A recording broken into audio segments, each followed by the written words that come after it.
সরকার গত 16 বছর ধরে এই হাইকোর্টের উপরে বন্দী রেখে তারা আমাদের দেশে অরাজকতা প্রতিষ্ঠা করেছে।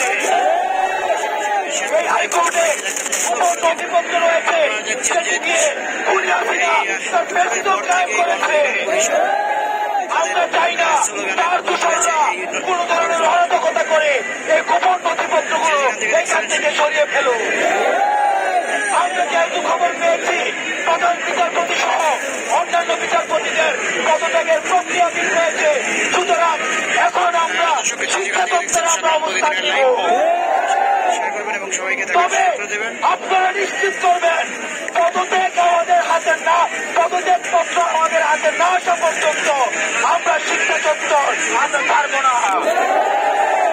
সেখানে আমরা শান্তিপূর্ণভাবে অবস্থান করব।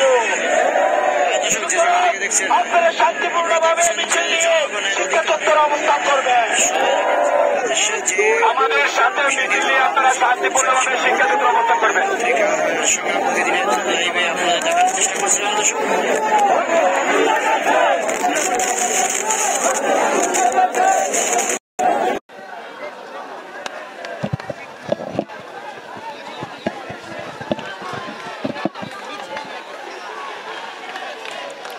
এখন এই মুহূর্তে ছাত্ররা শিক্ষা চত্বরের দিকে মিছিল নিয়ে অগ্রসর হবেন এবং শিক্ষা চত্বর ঘিরে রাখবেন, এটাই তাদের দাবি।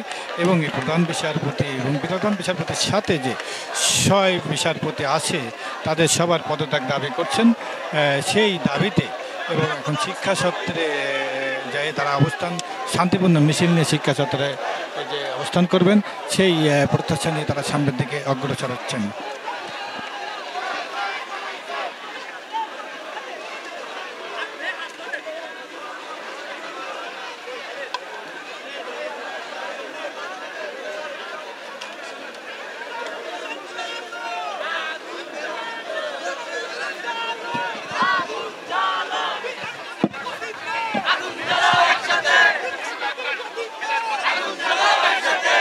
দেখছেন হাইকোর্টের ভিতর থেকে হাইকোর্টে যে ছাত্রদের যে বিক্ষোভ সমাবেশ করছেন এবং বিচারপতির পদত্যাগের দাবিতে বিক্ষোভ সমাবেশ করছেন হাইকোর্টের ভিতরে। এখন তারা হাইকোর্টের ভিতর থেকে শিক্ষা চত্বরে যে অবস্থান করবেন সেই সিদ্ধান্তই সমন্বয়ক আবদুল্লাহ নিয়েছেন।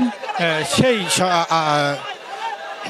সমন্বয়ক আবদুল্লাহর সেই ভাষণেই এখন তারা শিক্ষা চত্বরের দিকে মিছিল নিয়ে অগ্রযাত্রা হচ্ছেন।